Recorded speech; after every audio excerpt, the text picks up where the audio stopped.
अहिल्यानगरमध्ये नुकत्याच झालेल्या महाराष्ट्र केसरी स्पर्धेमुळे अहिल्यानगरला आणि कुस्तीला एक महत्त्वाचं स्थान मिळालंय। आज आपण अहिल्यानगरमधील एका महत्त्वाच्या तालमीमध्ये आलेलो आहोत। येथील पैलवानांशी चर्चा करणार आहोत, त्यांच्याशी गप्पा मारणार आहोत, त्यांच्या प्रतिक्रिया काय आहेत ते आपण जाणून घेऊयात। चला तर मग त्यांच्याशी गप्पा मारूया। सर नमस्कार। नमस्कार। तुमचं नाव काय? राहुल गाडवे। तुमचं नाव काय सर? रिंकू गांधी।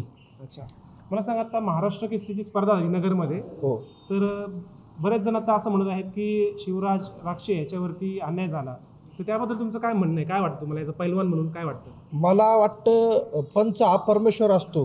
पंचांनी जो न्याय दिला तो पैलवानांनी मान्य करून पुढं चालायला पाहिजे। एकंदरीत कुस्ती पंचाचा निर्णय हा बरोबर आहे। पंच कोणाचाही पावना नाही, त्याच्यामुळे पंचाने जो निर्णय दिला तो पैलवानांनी मान्य करून पुढची तयारीसाठी त्याने तयार राहावा। त्या पैलवानाने जे कृत्य केलं ते योग्य आहे की नाही योग्य? ते कृत्य म्हणजे एक पैलवानकी क्षेत्राला कलंक आहे, असं कुणीही करू नये। जणू करून पुढचं जे स्पर्धा आयोजक आहेत ते स्पर्धा हे घेणार नाही। मग मूळ मुद्दा कुस्ती सोडून हे भांडणं क्षेत्राकडे वाढल्या जाईल। त्याच्यामुळं पैलवानांनी संयमाने वागावा।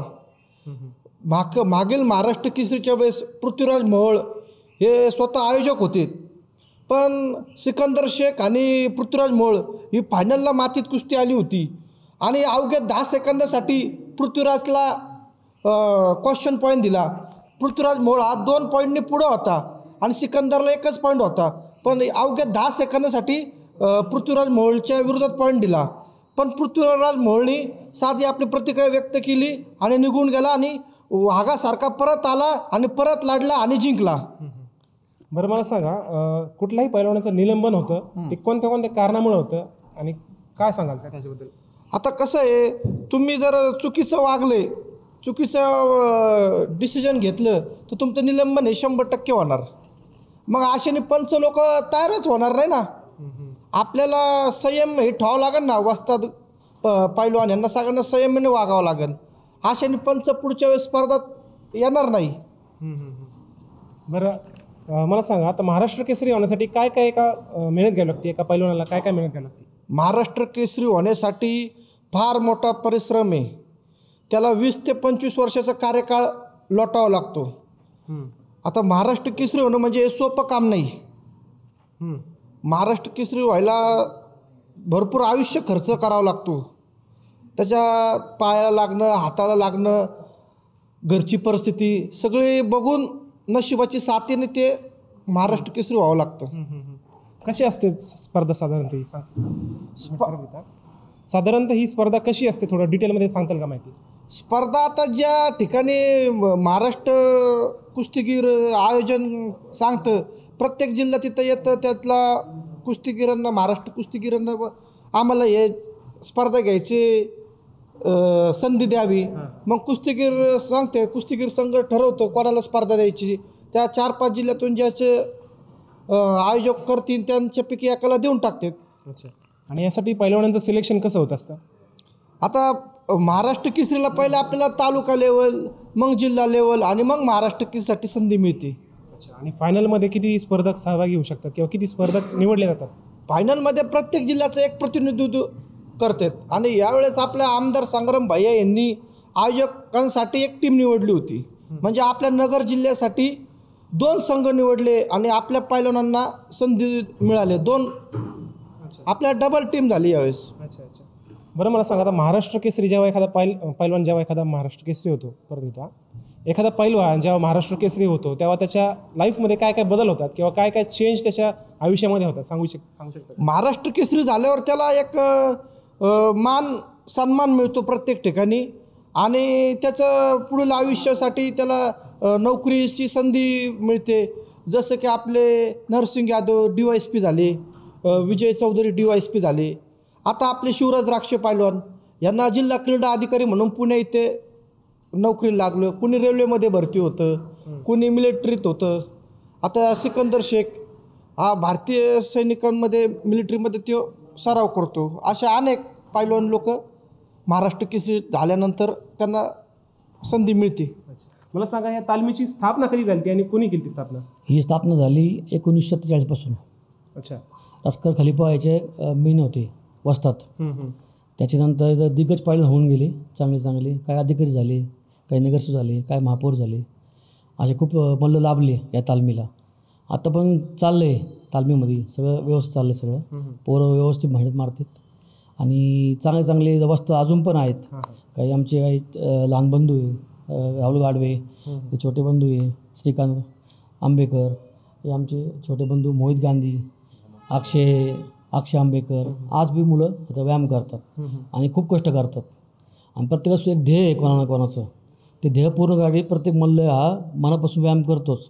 मला सांगा, हे तालीम कशी चालते, दिनचर्या कशी चालते तालमीची? तालमीची दिनचर्या म्हणजे पहिल्यांदा सकाळी पहाटे 4ला उठावं लागतं. तिथून पुढं त्याची व्यायामाची सुरुवात होते. 4 ते 7 पर्यंत तो सराव करतो. आता जसं ध्येय आहे तसं तो व्यायाम करतो. हां. किती पैलवान आहेत आपल्याकडे सध्या? आता 10-15 मुलं रोज सराव करतात आपले. या तालमीला अनेक राजकीय मल्ल भेटले. त्यांनी बऱ्याच क्षेत्रात आपलं नाव गाजवलं. काही राजकीय क्षेत्रात गेले, काही क्रीडा क्षेत्रात, काही मोठमोठे अधिकारी झाले. म्हणजे तालमीला असा मोठा वारसा आहे.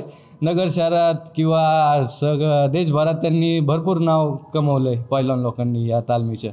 काय उदाहरणं सांगतो का तुम्हाला माहिती असेल? आता बरेच नगरसेवक होऊन गेले, म्हणजे बोराटे, कदम, लोंढे, ते आणखी घुले, बरेचसे. आता स्टेट लेवलला आपले सौरभ जाधव, सुभाष गाडवे, शिवा गाडवे, राहुल गाडवे, आदित्य खताळ असे बरेचसे आत्ता सध्या स्टेट लेवलला खेळणारे मल्ल आपल्या तालमीतून घडत आहेत. मला सांगा, तुम्ही व्यायाम कसा करता दिवसभरात? आता सकाळी उठतो आम्ही 5-5:30ला. इथं जोर मारणं, सपाट्या मारणं. आमचे बंधू आहे हे आमच्याकडून सगळ्यांकडून व्यायाम करून घेतात. किती मारायला आता जोर सपाट्या? आता साधारणतः 500 जोर 500 सपाट्या आम्ही रेग्युलर मारतो. आणि जसं मुलाचं वय तसं आम्ही व्यायाम करून घेतो. अच्छा. आणि काय आहार असतो बरं? सकाळी उठल्यावर आता व्यायाम झाल्यावर पहिलं आम्ही थंड पितो, मग अर्धा 1 तासाने लस्सी, मग अंडे वगैरे. आणि मग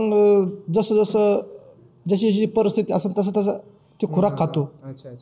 तुमची तब्येत एकदम छान दिसते बरं का. मला सांगा, तुमचा आहार कसा आहे सध्याचा? सर मी शाकाहारी आहे. अच्छा. मग शाकाहारी असो सुद्धा एवढी भारी तब्येत बनवली, त्याचं रहस्य काय? हो सर, आमच्या बंधूंनी आमच्याकडून खूप व्यायाम करून घेतला आधी. हे आमचे तसेच बंधू मित्र, आम्ही लहानपणीचे मित्र आहे आमचे, राहुल भाऊ गाडवे. आणि आमचा आहार म्हणजे शाकाहारी आहार आहे, असं नॉनव्हेज आम्ही खात नाही. हां. मला सांगा, व्यायाम करताना तुम्ही प्री वर्कआउट म्हणून काय घेता किंवा काय पिता? नाही, प्री वर्कआउट म्हणून काहीच नाही. एक बनाना वगैरे खाऊन येतो. अच्छा. मग तुमची एनर्जीचं काय रहस्य आहे? कशी काय एनर्जी भेटते एवढी व्यायाम करायला? एनर्जी काय नाही, आता डाएट वगैरे त्यांनीच. आता जर जिमचं बघितलं तर जिमवाले खूप काय प्रोटीन पितात किंवा एनर्जी प्री वर्कआउट पितात, ड्रिंक पितात प्री वर्कआउट, किंवा प्री वर्कआउट मील घेतात, तरी त्यांना ती एनर्जी टिकत नाही 2 तास. पण पहिलवान म्हणलं का एकदम जबरदस्त असतो, ताकदवान असतो, मग त्याच्यात एनर्जी येते कुठून? काही प्री वर्कआउट घेत नाही तरी कसं काय एवढी एनर्जी ही खाण्यातून येते. कारण की हे आपलं गावरान खाना म्हणतो आपण त्याला, ते खाऊन एनर्जी टिकते. आणि आता जे मेडिकल हे काही जिमवाले करतात, हे आयुष्यातून बाद व्हायचं हे खुराक येतो.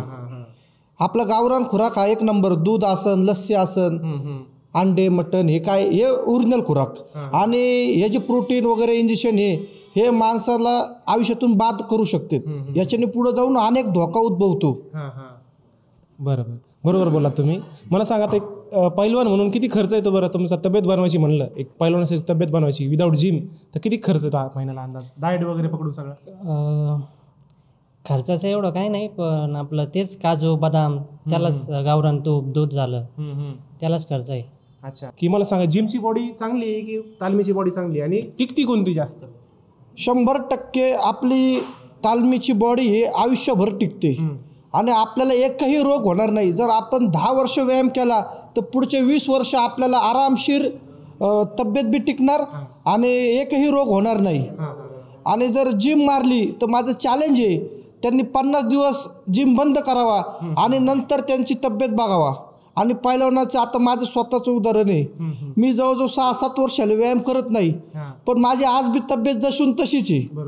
आणि तुम्ही कोणताही पहिलवान घ्या, ज्यांनी 10 वर्ष व्यायाम केलेला आहे, त्यांनी 10 नंतर 20 वर्ष जरी सोडून दिली, त्याच्या ज्या शरीराचा ढाचा आहे तो तसाच राहणार. आणि जर जिमवाल्यांनी जर तब्येत सोडली 2 आठवडे जरी तरी तो पहिल्यासारखा होणार, हे 100% खरं आहे.